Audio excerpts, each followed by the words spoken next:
2つ目の理由っていうのがあるんですけど、それが一言で言うと、オープンコンタクトとはハイヤーセルフとのコンタクトであるからっていうことですね。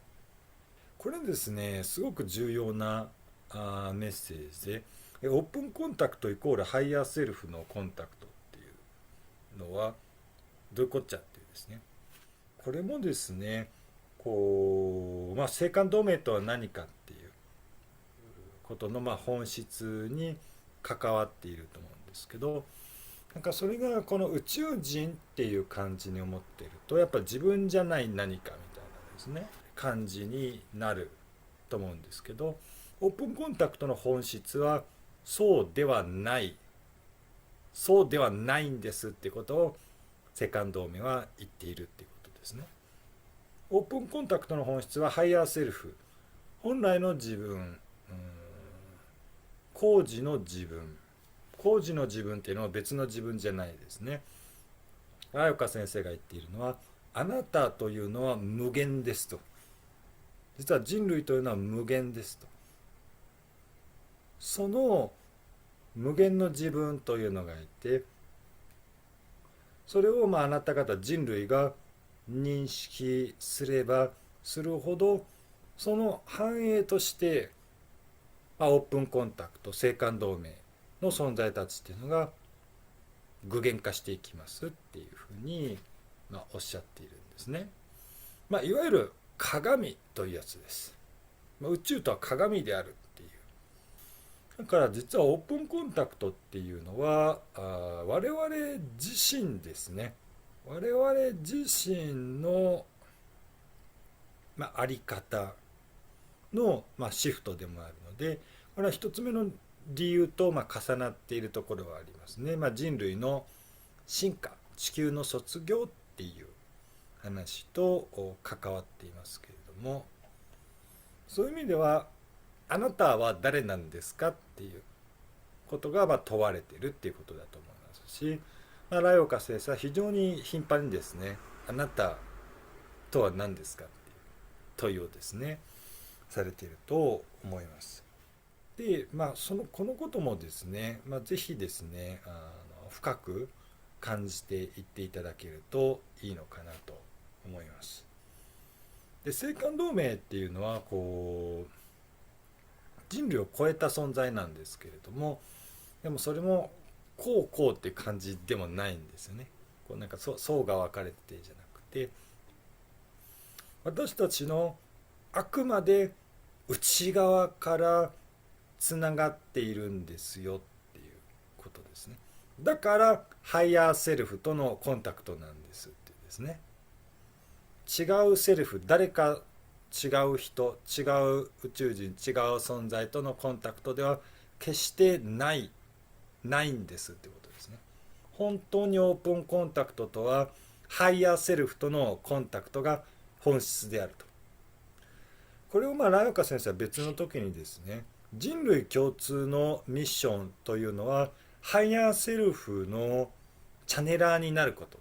ハイヤーセルフのアバターになるということが宇宙共通のミッションであるっていうふうにですね、おっしゃっているんですね。それを発見していくっていうこと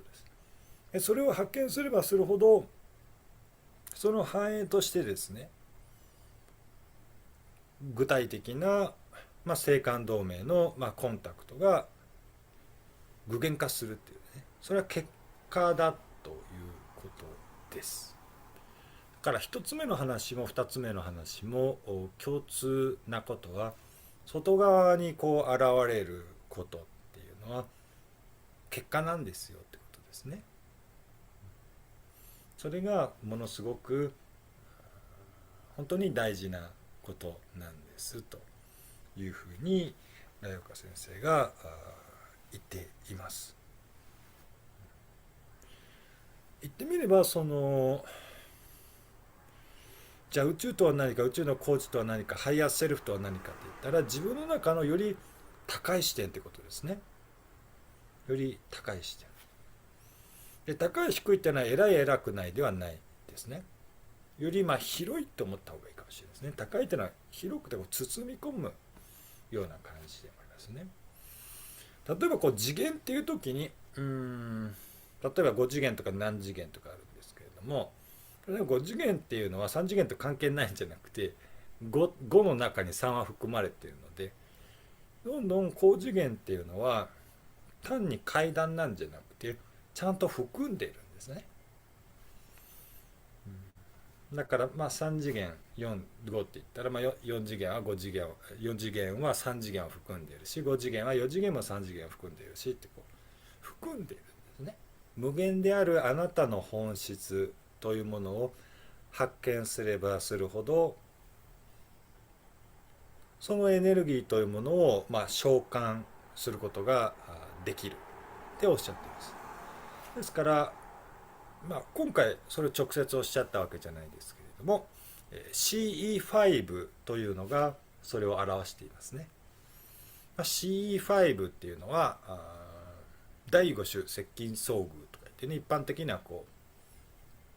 宇宙船を召喚して見るっていうんですね。UFO だみたいなね